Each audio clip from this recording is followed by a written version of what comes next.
Last month, in a weird bout of nostalgia baiting myself, I decided to rewatch Don't Mess with the Zohan.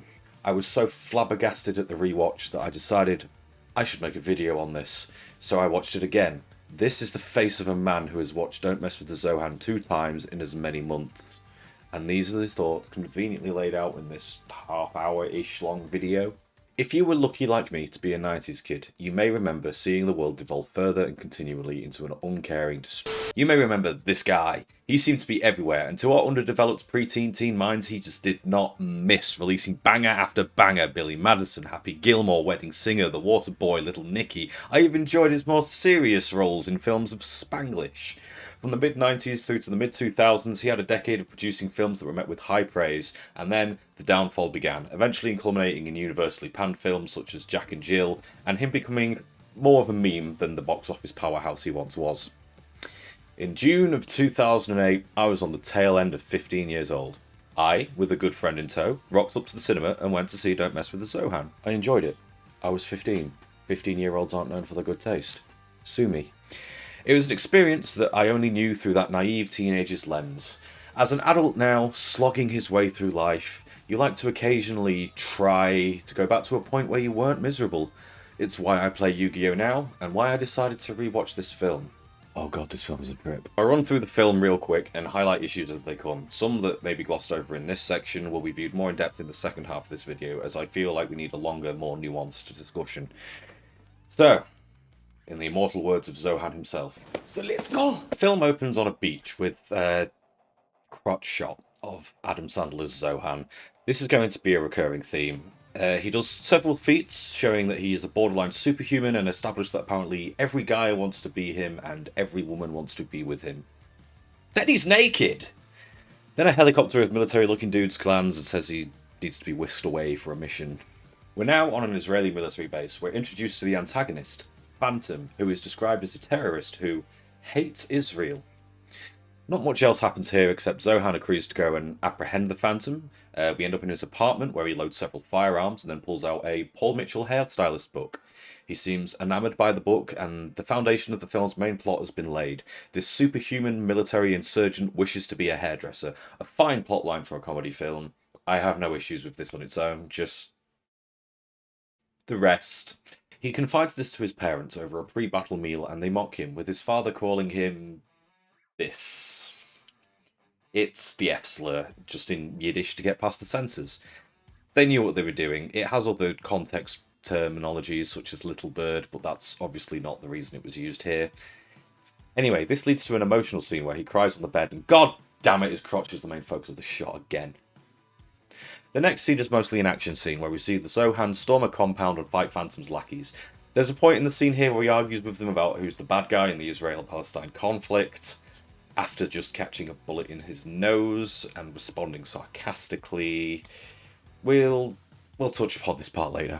He finds Phantom, who runs away on the ceiling, proceeding in a chase where Phantom fires an RPG at the Zohan. He dodges it and it causes damage to civilian infrastructure. A disgruntled citizen is then shown this card. Another serious worldwide issue in ongoing conflicts, played for laughs. Yay. Zohan chases down Phantom on a jet ski and they begin to fight in shallow waters. They argue over who feels no pain, which culminates in Zohan putting a piranha in his trunks and we get a crotch focus shot again.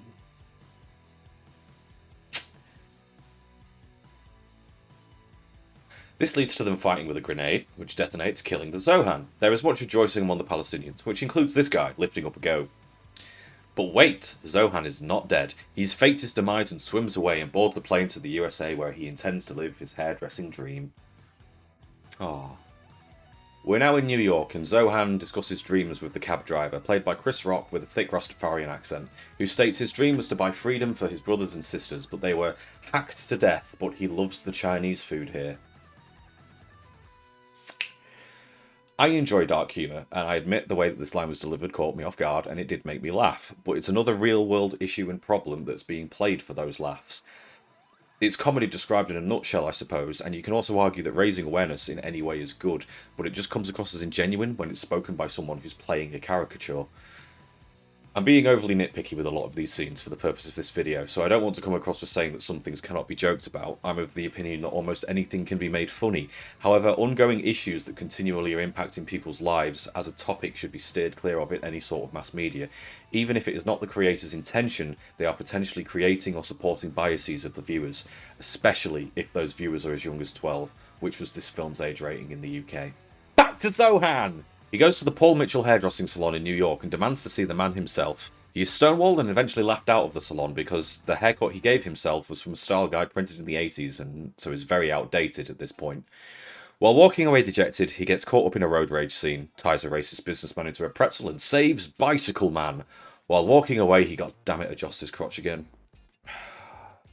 Meanwhile, we are introduced to another antagonist driving a cab, Salim.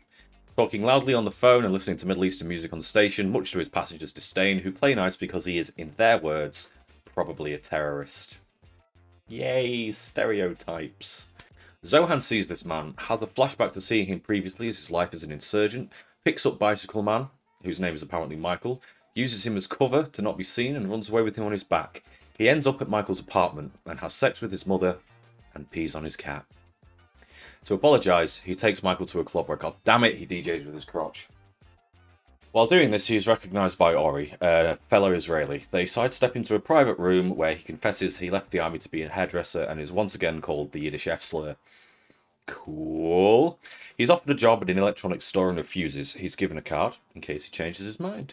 Zohan begins his tireless search for a job by going to a grand total of 2 establishments before giving up and returning to the Israeli electronics store, which is shown to be ripping people off and following skeevy business practices. Yay, stereotypes. It was at this point that Netflix appeared to go full concerned bartender on me and cut me off. Sir, you've had too much Zohan. I'm cutting you off. Just one more wash and I'll be good to drive. Sir, please give me your keys. But I have this. 50 pence from a charity shop and now Netflix can't stop me.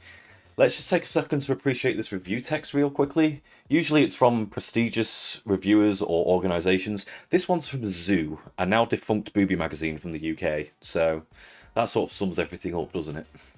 Back to the film. A businessman appears in the store saying the rent will increase to 20,000. Ori attempts to haggle, eventually berating the businessman out of the store when he does not budge on price, which is when Zohan steps in. Zohan asks for a job, saying that his hairdressing dream is not happening right now, and Ori refuses, saying that once you get into the electronics store, you can never leave. He gave a rundown of dreams of others who died here, including someone who wanted to be the next Bill Cosby. I mean, that's not the film's fault, but that's some age-like milk shit right there. Ori recommends a salon on the Palestinian side of the street, which Zohan is apprehensive of until he's shown that Phantom is now living his dream back home, living off the fame of killing the Zohan, running his own restaurants with free minifigures. Zohan swallows his pride and fear and heads to the Palestinian salon.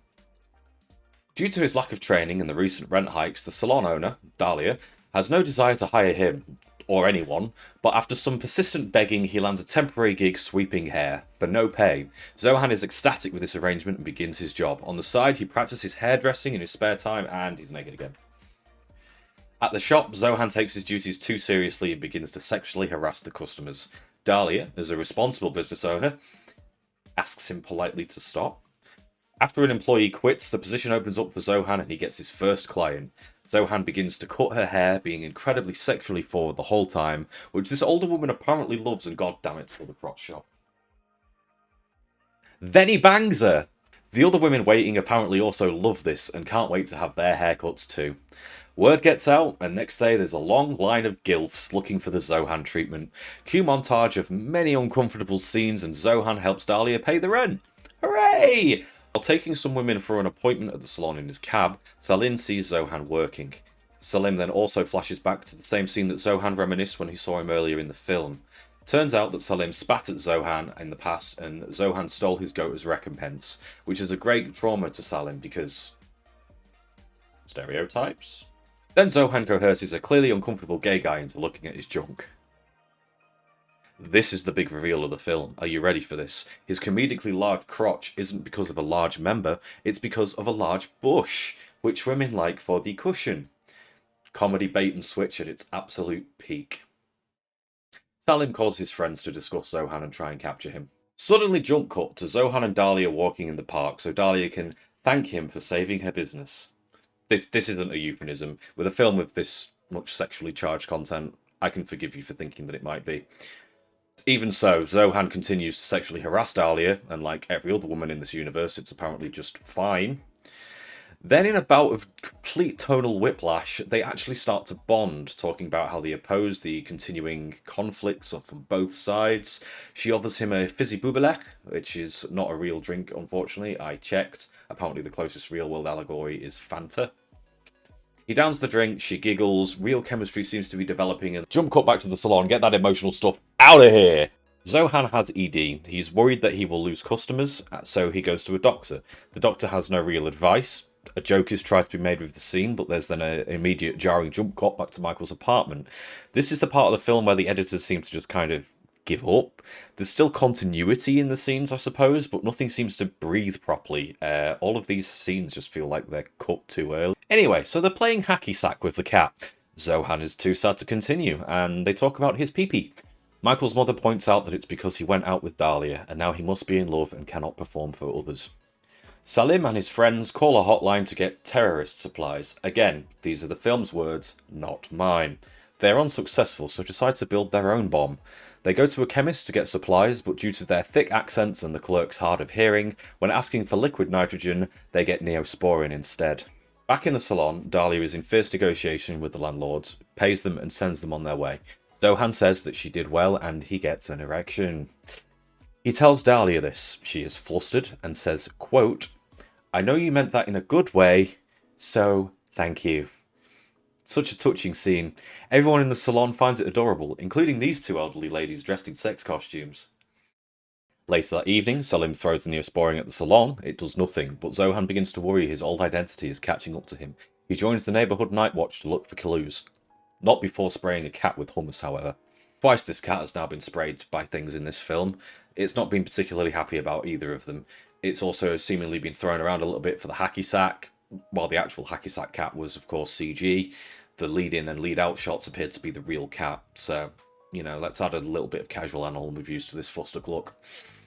During Neighbourhood Watch, Zohan finds some racists and beats them up, leading us to the bedroom where we finally meet the main antagonist. This guy, Wallbridge, 2/3 of the way into the film. Remember him, he comes up a lot going forward. He literally only comes up twice more in the rest of the film. Turns out he hired the racists to try and drive out all the businesses on the street so he could build his new mega mall thing. He states how angry he would be if he didn't have, quote, "a world-class super hot girlfriend with a perfectly proportioned ass-to-breast ratio." The fact that in this scene she's substituted for a literal object is actually incredibly clever writing on how he views her. However, with the state of the rest of this film, I can't wholeheartedly say if this was intentional or not. Anyway, he hires some redneck caricatures to sow further discontent between the Israeli and Palestinians on the street in an attempt to drive them out. The attack is planned during a hacky sack tournament, so all of the civilians will be busy. Salim manages to contact Phantom and tells him that Zohan is alive. Phantom must now kill Zohan for real so that his restaurant empire does not collapse. A gossip column in a newspaper tells Zohan that the Phantom is coming, so he must start coming clean to his friends on his true identity. Dahlia takes this poorly due to how prolific Zohan is in Israel. Her family would not approve. This is the first time the film alludes to them being in a relationship, I think. He says that she fell for him and she doesn't argue the fact. They've only had one meaningful conversation all film. I'm not sure how exactly... Oh, okay, let's have a crotch shot then, I guess, while his penis waves goodbye. Jump to the hacky sack tournament. Wallbridge gives a racially charged introduction speech, then presents Mariah Carey to sing the anthem. Yeah, it's actually her. Apparently everybody loves her. Zohan wears a Mariah shirt earlier in the film, but otherwise this is entirely out of left field.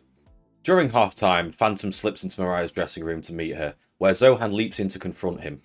Before they engage, Zohan is called by Michael and is told about the attacks happening on the salon's street.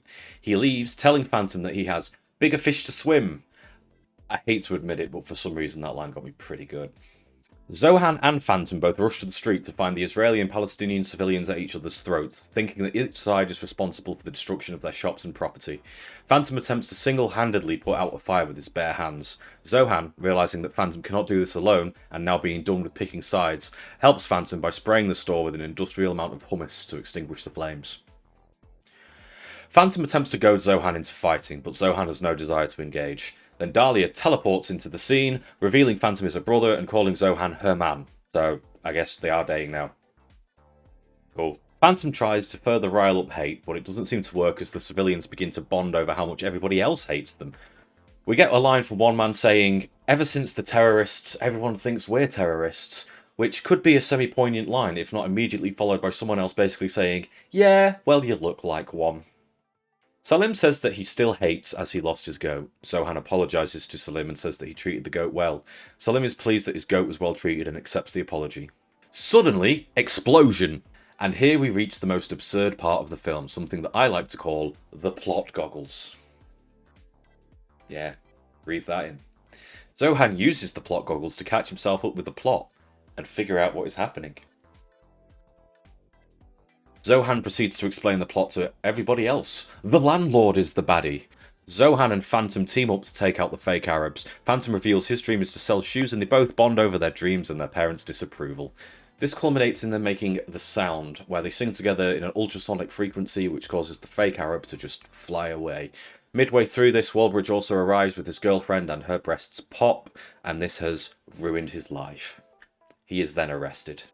The film ends as the destroyed street is made into a mall from the fire insurance money, and Zohan's parents meet him in his new co-owned salon with Dahlia. He gets his parents' approval, but not before his father calls him the Yiddish F-slur again. So wholesome. And that's the film. Things are going to get a bit more serious here. I'll do my best to avoid making jokes and give this discussion the gravitas that it deserves. If you're just here for the ha-ha wacky retrospective of the film, we're done with that now, so you're welcome to leave. Please like, comment and subscribe on your way out. Firstly, I would like to preface by saying that I have no ties to Israel or Palestine. It's a heavily nuanced issue with so much bias and propaganda on both sides. It's pretty much impossible as an outsider to know if there was a good guy or a bad guy, and in all reality, like most things, it probably is not that cut and dry. So when I talk about certain viewpoints within this conflict going forward, know that I am mentioning them in the way that the film has appeared to frame them, and they do not necessarily represent my own views. So let's address the elephant in the room. This film is 90 minutes of Adam Sandler playing a racist caricature. He speaks broken English throughout with a heavy accent, he has a strong affinity for hummus, and is noticeably more tan than in any of his other films. Sandler was born Jewish in New York, with parents being Russian Jewish immigrants on both sides. This is according to Wikipedia anyway.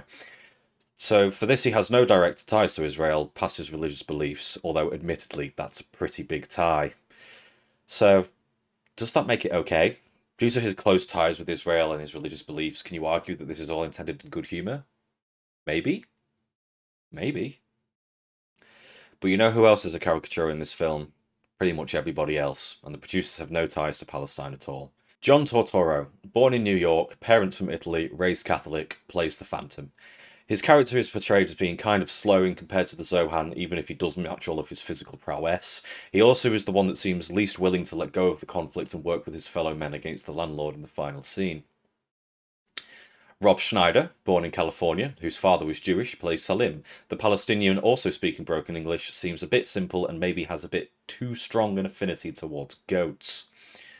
Emmanuel Chikuri, born in Canada with a family who practiced Orthodox Judaism, plays Dahlia. She's honestly one of the few people in this film who is not portrayed poorly. Her character has a good head on her shoulders, though noticeably during the breakup scene, she refers to Zohan as a counter-terrorist, which surely if she's on the Palestinian side wouldn't be the terminology used. It's just one of the many examples of words used to paint the Israelis as the good guys in this film. The writers of this film were, of course, Sandler, American Jewish, John Smigel, also American Jewish, and Judd Apatow, American non-religious, but apparently his family is loosely Jewish. There appears to have been no one to advocate for the Palestinian side during the production of this film. I'm British, so I have no real tie to either of these cultures, but I felt, even before realising that almost everyone in the back room was Jewish, that this film gives the impression of something that someone from the Israeli side could find charming or amusing, but the Palestinians would not view in quite the same favourable light. If you tell a joke and only one side is laughing, it's not a joke, it's just bullying. The whole thing comes across as disingenuous. The film's main goal seems to be trying to show that Israelis and Palestinians can work together in harmony. However, the conflict is very real and people die to this day fighting on both sides. I don't feel like it's something you can responsibly represent in mass media as one side being a peace-loving hairdresser and the other side being bumbling terrorists alongside constant crotch shots. All that said, this was 2008. Media and the world as a whole was in a weird place. It's almost as if we decided to create a tier list of racism. We knew black people were off limits, but everyone in the Middle East had to just suck it up. We all know why this happened. The events of September 11, 2001 fostered a new wave of Islamophobia across the West. This was something that the media seemed all too happy to run with, even though it was causing damage to communities and people that they did not deserve. While I know no one from Palestine personally, I know many wonderful Muslims, and they did not deserve this persecution for what a small sect of madmen did. Team America was released 4 years prior to this film in 2004, and yes, it was made by South Park's Matt Stone and Trey Parker, so edgy, borderline offensive humour is to be expected, but that film has an even more egregious representation of the Middle East. But it was still released. Studio XX seemed to think it was okay, and the ratings board thought that it only needed to be a 15. 15-year-olds are way too pliable to be subjected to that kind of media unrestricted and unsupervised. The only reason it was rated that highly was due to coarse language and gratuitous amounts of puppet sex. The media is happy to keep fostering these views because if we fight each other, then we don't fight the people with the real money or power, bringing us to another theme in this film where Wahlberg uses the existing political tensions to further his own capitalist agenda. This is not only a realistic storyline, this is ruling class 101, divide and conquer. It's a real problem in the world, so bringing attention to it might be nice, but framing it within the rest of the movie means that, once again, it falls flat. In the end, the only punishment Wahlberg cares about is the fact that his girlfriend's breast pops, so it doesn't feel like it's a genuine take. The point of the film seems to be trying to convey that we're all just people, so just work together, which is a lovely idea that I would support, but it's ultimately naive. There's too many nuances and personal agendas for that to be a realistic outcome. All that I really take from at the end of this film is sexually harass enough people and eventually you'll be successful. Not once are Zohan's advances met with strong resistance, which sets another dangerous precedent to this film's younger audience, which, may I remind you, needed only to be 12 according to the UK Ratings Board. In conclusion, this film is, for its many faults, still kind of fun. I mean, it's aged awfully, like most media from this time period has, especially comedies. It's a film, so as long as the people who watch it are well adjusted or guided by responsible parents, it's not going to do much harm, but it still has the ability to reinforce beliefs in people that they already hold, or to be impressionable to people without the previously mentioned support systems. That's where media like this can become dangerous. Many of these themes are present in much of the media aimed at this young age range, especially in the early 2000s time period. I again hold my hands up and say that these are only the thoughts that the film presented to me. If you disagree with anything that I've said, I would love for you to tell me as such. I'm just a sentient bit of carbon trying to be the best that I can be on this world, and if you can correct me on any of these to help further that goal, it would be very appreciated. If anything that I've said here is so wildly off base, it's doing the very thing that I criticised the film for, reinforcing any unsavoury beliefs, it will be re-edited or binned accordingly, as it is the only decent thing that I can do. Until the next time, that is the end of the video.